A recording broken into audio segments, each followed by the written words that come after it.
Hello बच्चों, आज हम फ्रेंडशिप की कहानी पढ़ेंगे कि अगर आप ट्रू फ्रेंड्स हो तो आपको एक दूसरे की हेल्प करनी चाहिए, है ना। रियल फ्रेंड्स वही होते हैं जो आपस में सुख दुख बांटे और जब ज़रूरत हो तो दूसरे की हेल्प करें। तो यहाँ पे भी दो फ्रेंड्स की बात हो रही है। एक की फ्रेंड का नाम है, एक है निकिता और दूसरी है राधा। तो जो निकिता है उसने अभी अभी 7वीं क्लास में एडमिशन लिया था। वह क्लास में चुपचाप बैठी रहती थी। वह ना ही किसी से कुछ बोलती थी और ना ही किसी के साथ खेलती थी, है ना। न्यू एडमिशन कौन है? 7th क्लास में निकिता। वह इस शहर में नई नई आई थी। क्लास की सभी लड़कियां सोचती कि निकिता घमंडी है, इसलिए वह किसी से बोलती नहीं है। अब जो बच्चा चुप रहता है, किसी से मिक्सअप नहीं होता, तो ज़्यादातर लोग यही सोच देते हैं कि उसमें बहुत एटीट्यूड है ना, बहुत घमंडी है वो। निकिता की बगल वाली सीट पर राधा बैठती थी। डेस्क होता है ना, दो दो बच्चे बैठते हैं, तो उसके साथ में दूसरी भी जो उसकी वो पार्टनर थी वो बैठती थी, वो थी राधा। एक दिन राधा बहुत परेशान थी। निकिता राधा को देखकर समझ गई कि वह परेशान है, पर वह उससे कुछ पूछने की हिम्मत नहीं जुटा पाई। ठीक है, अब निकिता को राधा को देख के ये तो समझ आ गया कि राधा को कोई प्रॉब्लम है, लेकिन उसे पूछने की हिम्मत नहीं हुई। तभी जूही ने राधा से उसकी परेशानी का कारण पूछा। निकिता तो थोड़ी हेजिटेट कर रही थी, उसे समझ नहीं आ रहा था कैसे पूछूं, लेकिन उन्हीं की एक और फ्रेंड थी जूही। उसने राधा से पूछ लिया कि राधा तुम क्यों परेशान हो। तो राधा रोने लग गई। जूही ने उसे चुप कराते हुआ कहा, राधा बताओ तो क्या बात है, रोने से काम नहीं चलने वाला है।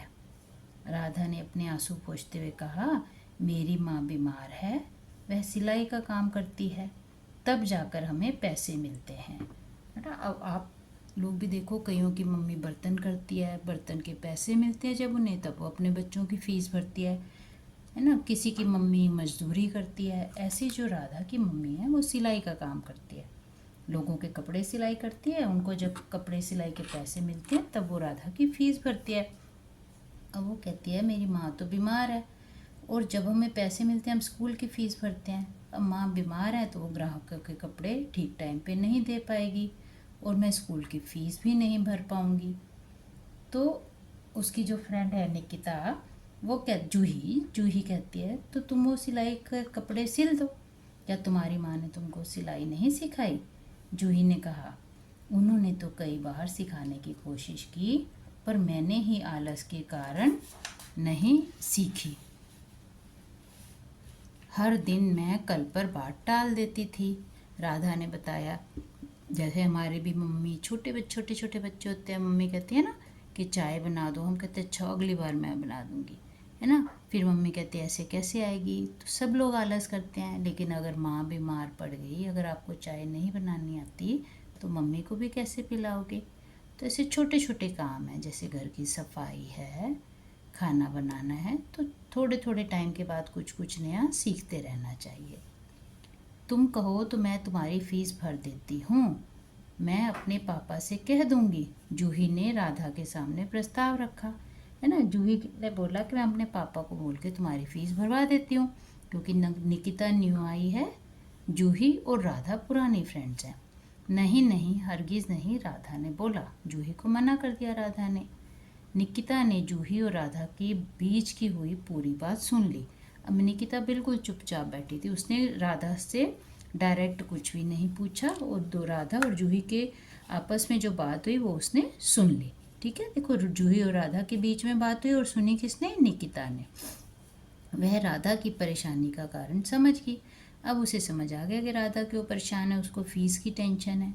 शाम को छुट्टी के बाद जब राधा घर पहुंची, उसने देखा कि निकिता तो उससे पहले ही उसके घर पहुंची हुई है। घर किसका है? राधा का।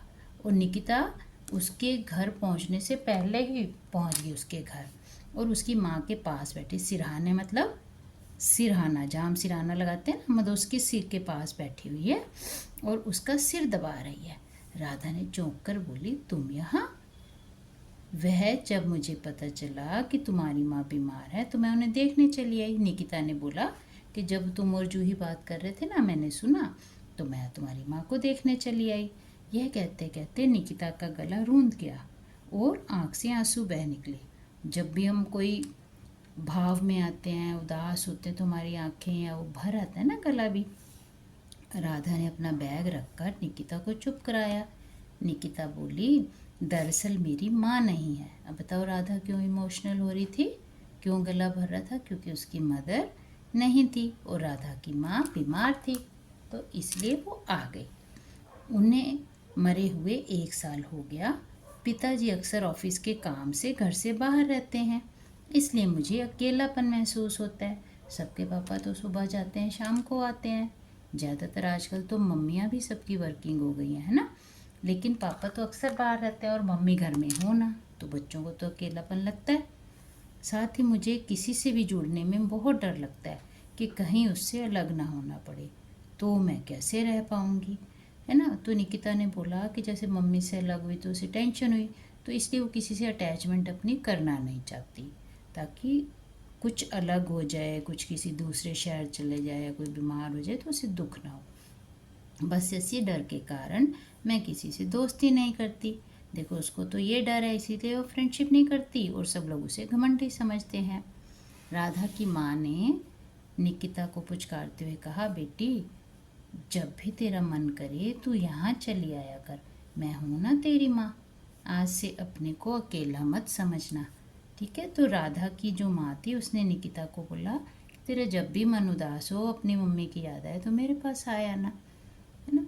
ऐसे ही आप जब उसकी अपनी किसी भी फ्रेंड के घर जाते हो तो उसकी मम्मी भी आपको प्यार करती है ना, वैसे ही जैसे अपनी बेटी को करती है। और मैं तुम्हारी दोस्त, मेरे रहते तुम्हें कभी अकेलापन महसूस नहीं होगा, है ना। राधा ने निकिता को बोला, मैं स्कूल में हर समय तुम्हारे साथ रहूंगी।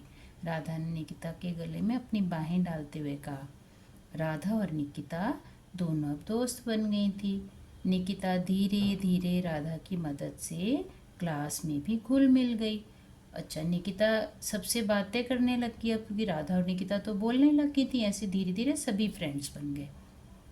एक दिन प्रिंसिपल ने राधा को बुलाकर कहा, राधा, तुम्हारी फीस भर दी गई है, अब तुम पढ़ाई जारी रख सकती हो, ठीक है। तो राधा को जो फीस की टेंशन थी, प्रिंसिपल ने बोला तुम्हारी फीस भर दी। कैसे, किसने भरी मेरी फीस? राधा ने चौंकते हुए पूछा। तो प्रिंसिपल ने बताया, निकिता ने तुम्हारी फीस भर दी है।